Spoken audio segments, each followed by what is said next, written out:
Iya nih, tetangga. Iya. Kan kamu Ya, udah duduk sama orang Rehan. silakan ditanggapi, Dek. Oke, izin tanggapin ya Ibu, ya Bapak.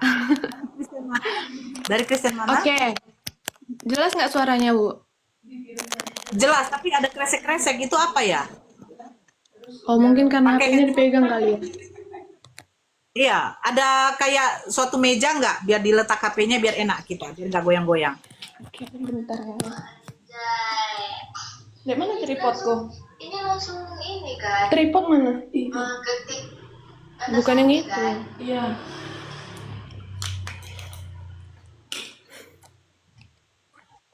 Oke.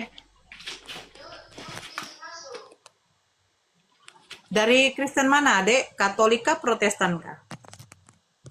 Kalau saya dari Kristen Protestan Ibu. KBP ya. Iya. Oke, silakan, Kang. Bang Henry nyimak aja dulu ya. Aku juga bodoh kayak gitu tuh mau kirim sama kamu. Sebelumnya saya udah usia 24 tahun. Memang mukanya kayak anak kecil. Oke, Nggak apa-apa. tadi pertanyaannya apa, Bu? Biar lengkap saya tanggapin tentang jawaban dari Bapak tadi. Ya, pertanyaannya, kalau Kristen ini yang udah meninggal sekarang, itu ditempatkan di mana? Karena hari penghakiman belum ada.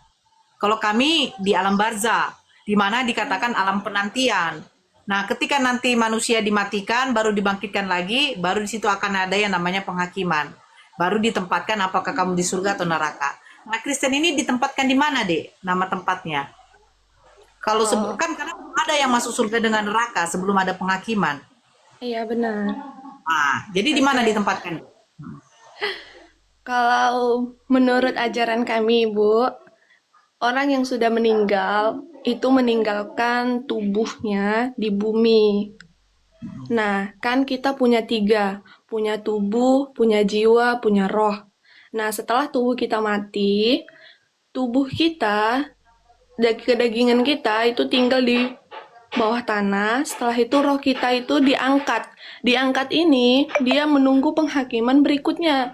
Nah, menunggu penghakiman ini dia nggak ditempatkan di surga, dia nggak ditempatkan di neraka. Karena apa? Karena kalau ajaran kami, Bu, dia menunggu hari, menunggu kedatangan Tuhan yang kedua. Ini menurut ajaran kami ya, Bu. Iya, iya. Menunggu kedatangan Tuhan yang untuk kedua kalinya, karena pertama kali dia sudah datang, kita menunggu kedatangan Tuhan yang kedua kali. Nah, di sini bahkan orang yang hidup pun akan terangkat, dan disitulah di hari itulah semua dihakimi. Contohnya, kamu layak nggak ke surga, kamu layak nggak ke neraka selama masa hidupnya di bumi gitu. Ya. Maksud saya begini, Dek. Kan roh itu terpisah dari jasad, itu betul. Roh terpisah dari jasad dikatakan sudah mayat, mati, ya kan? Nah, yang saya tanya ini, rohnya ini ditempatkan di mana? Gak mungkin dong rohnya akan gentayangan, Dek. Enggak, Ya kan? kalau Ini rohnya itu, Ibu, kalau rohnya itu nggak gentayangan. Orang kita nggak mempercayai hal yang gentayangan. Yang gentayangan itu tuh menyerupai lebih ke kayak ke setan, ke iblis gitu. Roh itu tuh udah pasti roh meninggalkan bumi. Dan di kemana rohnya? Bukan ke surga, bukan ke neraka, tapi memang udah tidak ada di bumi. Nah, nanti di hari penghakiman, roh-roh tadi baru dihakimi.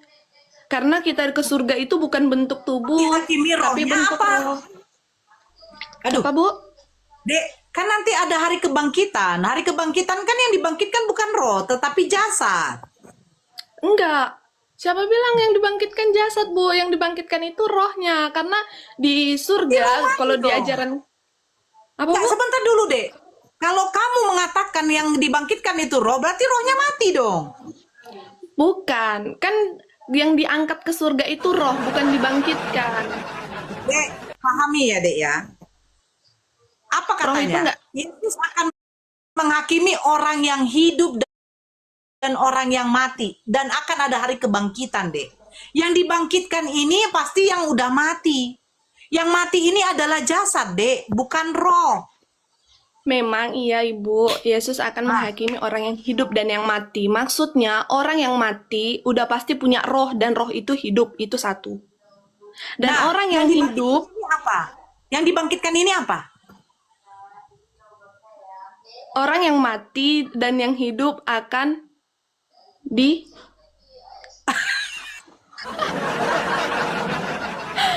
yang dibangkitkan itu Ibu.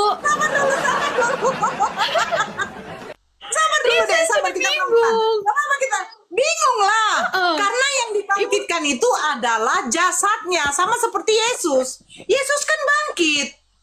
Yesus bangkit Yesus itu yang bangkit bangkit, adalah jasadnya, Yesus bukan rohnya, bangkit. Dek.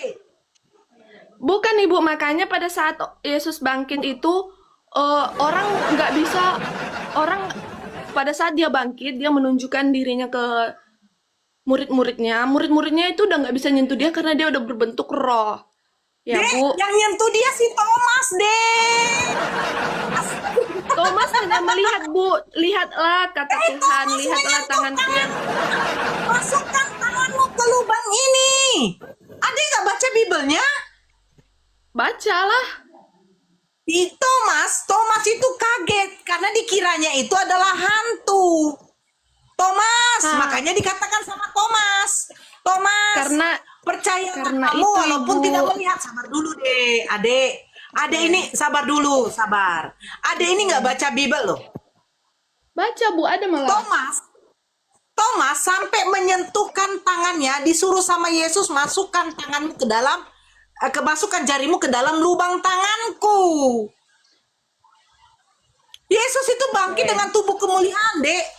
Dek, roh itu tidak bisa dilihat. Gimana sih? Jadi yang dibangkitkan ini jasadnya atau rohnya? Yang dibangkitkan ini tetap rohnya Bu. Tapi bukan berarti roh Berarti tadi roh itu mati mati ya. dong. Maksudnya karena Bu, gini, kalau Ibu bilang kalau Namanya kalau bangkit. Hmm. gini Bu, Dek, yang kalau Ibu bilang oke. tadi yang dibangkitkan itu tubuhnya. Sedangkan tubuh itu pada saat orang sudah meninggal bukankah kembali menjadi tanah? Makanya dibilang katanya deh, ada nanti yang namanya itu ada satu yang tidak akan bisa dimakan oleh tanah dan cacing. Kalau di dalam Islam, Apa Bu? bagaimana mau aku bilangnya? Itu ada sebuah seperti kayak dia seperti tulang biji. Nah, itu yang tidak akan bisa mati. Itu yang akan menyatukan lagi manusia itu utuh. Baru dia dibangkitkan, baru dia dikumpulkan lagi bersama-sama, baru dihakimi deh. Kalau kamu katakan roh itu dibangkitkan, berarti kamu membilangkan roh itu mati. Tapi Bu, kalau misalnya di Ibu ada Nah, seperti itu untuk disatukan, untuk dihidupkan kembali, secara logikanya benarkah ada, bisakah? Misalnya nih, kita ini kan belum hari penghakiman loh, Dekku. enggak Bu, kalau misalnya nih kita mau gali lubang kubur aja pun mungkin sekarang nggak bakal ada tersisa apapun itu, maksud saya, logika saya gitu. Sekarang saya tanya, daging manusia ketika dikubur, berapa lama baru habis jadi tengkorak? Kurang lebih 1 tahun udah habis. Oke, apakah langsung tengkorak itu habis juga? Pasti habis Bu, cuman membutuhkan waktu yang lama. Kalau tengkorak ya, kalau tulang ya, bagian tulang. Nah, betul. Nah, itu aja kamu sudah berpikir bagaimana mungkin? Lah, ini Allah yang menciptakan manusia kok. Apa yang tidak mungkin sama Allah? Tapi Bu, maaf ya Bu, bukannya masalahkan, cuman karena saya pun berteman di lingkungan yang teman-teman saya itu non Muslim, yang Muslim semua. Kami sering memang Oke. cerita. Tapi Bu, bukankah saya pengetahuannya ini dari teman saya Bu, bukankah Nabi itu juga meninggal dan dikubur? Iya, Benar betul. Nabi itu kan manusia, Dek. Yesus saja meninggal dan dikubur. Terus Nabi masih dikuburkah sampai sekarang? Iya, karena belum ada yang namanya hari penghakiman. Makanya saya bilang, kalau di dalam Islam, menunggu hari penghakiman, rohnya itu ditempatkan di dalam alam barzah. Alam barzah itu adalah alam penantian, Dek. Nang di mana nanti semua manusia itu dimatikan dan dibangkitkan oleh Allah, rohnya akan dikembalikan lagi ke jasadnya dan dihakimi, Dek. Dihakimi sesuai perbuatannya. Oke, Bu. Kalau sekarang nabinya masih di dalam kubur. Jadi sekarang ini yang orang ibu yakini, yang orang ibu sembah tuh siapa? Allah, bukan nabi. Nabi itu utusan, Dek. Nabi Oh, itu utusan. Rasul itu utusannya Allah gitu. Nah, Rasul itu adalah utusan Allah yang dipilih oleh Allah untuk menyampaikan wahyu firman-Nya kepada manusia. Seperti Musa, Daud, terus kepada Nabi Isa alaihissalam. Itu Rasul kami bilang. Karena dia itu adalah hamba pilihan Allah. Hanya mereka yang bisa berkomunikasi dengan Allah. Jadi, kalau Bu, apakah apakah Nabi seorang nabi Ya. rasul ini eh, pernah nggak buat kesalahan atau Nabi dan Nabi dan itu Rasul aja, itu Bu? dikatakan maksum, Dek. Maksum itu artinya dijaga, Dek. Karena apa? Karena Nabi Rasul ini menyampaikan firman Allah. Tidak mungkin di dalam lisannya itu ada dusta. Tidak mungkin di dalam kehidupan dia itu dia tuh pernah bermaksiat. Jadi Nabi Rasul itu dikatakan orang suci, Dek, karena mereka itu adalah pilihan Allah untuk menyampaikan wahyu, Dek. Firman Allah. Mereka tuh dipilih oleh Allah langsung untuk menyampaikan firman-firman Allah kepada manusia. Jadi mereka tuh dijaga, Dek. Mereka dijaga perbuatan mereka agar perbuatan mereka tidak melakukan dosa. Dijaga lidah mereka agar lidah mereka tuh tidak berdusta. Makanya Nabi dan Rasul di dalam Islam itu tidak berdusta dan tidak melakukan dosa, Dek.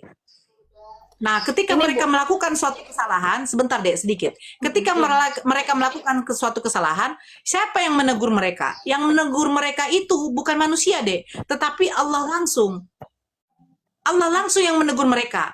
Beda dengan kayak kita. Kalau kita yang membuat kesalahan, manusia yang menegur.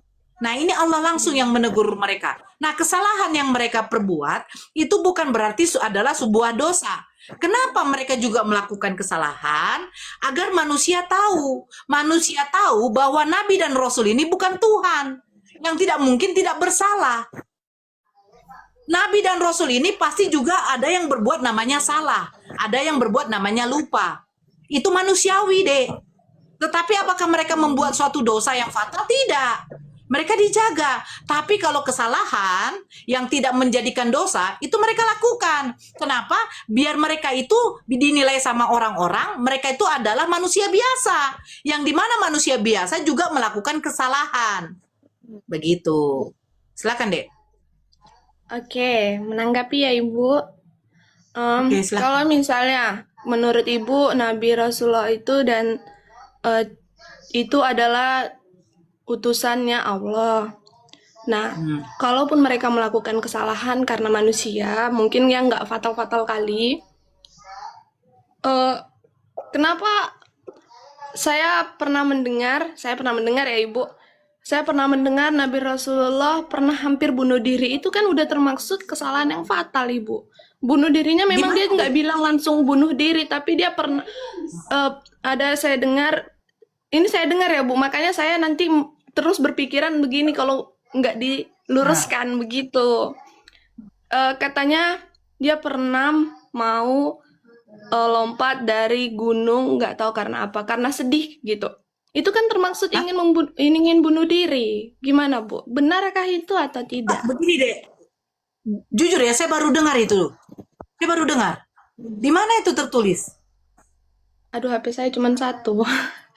Ada, Bu, kemarin sampai mereka menunjukkan dalilnya. Dan saya di situ langsung, benarkah begitu? Karena sebelum-sebelumnya saya tidak pernah beranggapan seperti itu. Coba, Bu. Bunuh diri? Melompat, katanya melompat. Iya, hampir ingin menjatuhkan dirinya dari gunung. Coba saya cari ya. Oke, Bu. Saya sebelumnya nggak terlalu cuman kalau saya mendengar itu saya langsung kepikiran kayak, benarkah? Oke. Klaim tersebut tidak tepat. Para ulama sepakat bahwa Nabi Muhammad tidak pernah mencoba atau berniat bunuh diri. Riwayat yang menyebutkan keinginan melempar diri dari gunung merujuk pada masa awal kenabian saat wahyu sempat terhenti, fatrah. Menurut penjelasan ahli hadis, itu adalah gejolak batin sesaat akibat kerinduan mendalam menanti wahyu dan beliau tidak pernah benar-benar melakukannya. Tidak ada, Dek. Oh, gitu. Berarti itu tidak benar ya, Ibu? Ya, coba sebentar ya. Benarkah Rasulullah sempat ingin bunuh diri? Sampai kepada kami bahwa ada seorang psikolog yang mengatakan bahwa Rasulullah SAW sempat ingin membunuh dirinya dengan cara menjatuhkan dirinya dari atas gunung. Untuk mengatakan bahwa orang yang memiliki kecenderungan bunuh diri belum tentu karena kurang imannya atau jauh. Kita katakan pernyataan ini adalah tuduhan berat. Nah, pernyataan ini adalah tuduhan berat terhadap Rasulullah Shallallahu Alaihi Wasallam dan perendahan terhadap beliau. Karena bunuh diri adalah dosa besar dalam Islam. Dan jika benar demikian akan menjadi dalil Rasulullah SAW merupakan pribadi yang rapuh dan tidak kuat kepribadiannya. Sehingga bagaimana mungkin menjadi contoh yang ideal dan teladan terbaik. Ini konsekuensinya jika kita membenarkan pernyataan di atas. Pernyataan di atas juga muncul karena sikap terlalu cepat mengambil kesimpulan dari teks hadis tanpa melihat kepada keterangan para ulama dan tidak mau merujuk kepada para ulama dalam menjelaskan masalah agama. Kesimpulan yang prematur itu memang diambil dari sebuah riwayat hadis, riwayat yang memuat pernyataan demikian dalam Sahih Bukhari. Az-Zuhri berkata, Urwah telah mengabarkan kepadaku dari Aisyah bahwasanya beliau mengatakan kemudian wahyu terhenti untuk beberapa waktu sehingga Nabi SAW merasa sangat sedih sebagaimana kabar yang sampai kepada kami dengan kesedihan yang membuatnya beberapa kali ingin menjatuhkan dirinya dari puncak gunung. Setiap kali beliau mau mencapai puncak gunung untuk menjatuhkan dirinya, Jibril menampakkan diri kepadanya dan berkata, wahai Muhammad, engkau benar-benar utusan Allah. Maka seketika itu perasaan Nabi menjadi tenang dan jiwanya tentram. Kemudian beliau kembali. Namun jika wahyu terhenti lagi dalam waktu yang lama, beliau kembali ingin melakukan hal yang sama. Dan setiap kali beliau mencapai puncak gunung, Jibril menampakkan diri kepadanya dan mengucapkan hal yang sama. Hadis ini memang benar adanya dalam Sahih Bukhari. Namun wajib bagi kita untuk melihat penjelasan para ulama dalam memahami riwayat ini. Para ulama mengatakan bahwa perkataan sehingga Nabi SAW merasa sangat sedih, sebagaimana kabar yang sampai kepada kami dengan kesedihan yang membuatnya beberapa kali ingin menjatuhkan diri dari puncak gunung dan seterusnya. Ini adalah tambahan dalam hadis yang bukan merupakan keterangan dari Aisyah, namun berasal dari Ibnu Syihab Az-Zuhri atau perawi hadis yang lain. Jadi ini yang ditambahkan, Dek. Oh, Bukan gitu. betul. Iya, Ya. Bu. Kalau saya nggak masuk ke sini, saya mungkin bakal salah beranggapan terus sampai ke depannya. Makanya saya memberanikan Ya. diri untuk bertanya daripada saya berpikir bahwa benarkah gitu. Jadi saya pun karena teman-teman saya banyak, jadi saya kayak ngapain berteman sama mereka? Mereka aja kepercaya gitu, Bu. Oke lah, Bu. Oh. Saya merasa puas sama jawaban ini, Bu. Bye. Assalamualaikum warahmatullahi wabarakatuh. Waalaikumsalam. Sorry, itu saya nggak nampak. Iya, silakan bertanya lagi, Dek Sitorus. Nggak meluruskan yang tadi itu toh. Sudah, Oke. Bu. Yang katanya Nabi Muhammad SAW ingin bundir. Itu framingan, mana dia? Udah turun. Nggak apa-apa, Dek. Itu lanjut aja. Itu framingan dari para pembenci Islam. Itu framingan. Di dalam matan hadis itu tidak ada Nabi Muhammad SAW mengatakan dia ingin membunuh, dia ingin bunuh diri, nggak ada. Tapi zaman itu ya jarak setelah wahyu pertama turun, ya dalam surah Al-Alaq, Iqra bismi rabbikal ladzi khalaq, ayat pertama sampai kelima. Setelah itu lama bahwasanya Al-Qur'an wahyu turun, nggak turun lagi. Nabi diolok-olok sama orang, Tuhannya sudah meninggalkannya, nggak ada lagi turun wahyu. Dibarengi dengan meninggalnya istri yang tercinta Siti Khadijah, dibarengi lagi dengan meninggalnya pamannya tercinta Abu Thalib. Makanya disebut di situ pada zaman itu disebut zaman kesedihan atau amul huzni. Nah, jadi berdirinya Nabi di atas gunung, dia berupaya mencari wahyu. supaya wahyu itu turun lagi atas diri dia. Pergi dia ke tempat-tempat tinggi, sebagaimana Gua Hira itu kan gunung sebenarnya, Gua Hira itu. Mana tahulah di sana nanti turun wahyu itu lagi. Mana tahu pergi ke sana, di sana turun wahyu itu tadi. Bukan Nabi Muhammad SAW ingin bundir, tapi di framing. Hadis itu menyatakan Nabi Muhammad SAW ingin bundir. Turunlah surah Ad-Duha. Wa wajadaka dolam fahada, kebingungan. Bukankah kami dapati kamu dalam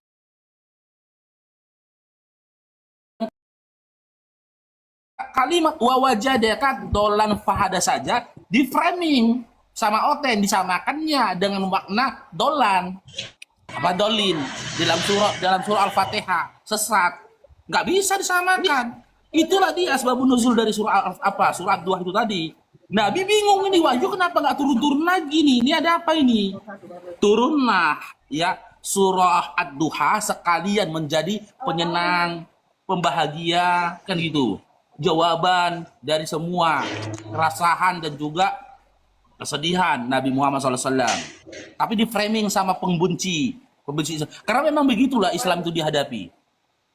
Maka dikatakan Allah dalam Al-Quran, orang kafir itu udah putus asa untuk mengalahkan agamamu, untuk melawanmu.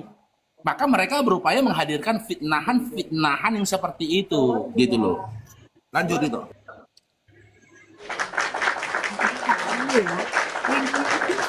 G20 kalau Kristen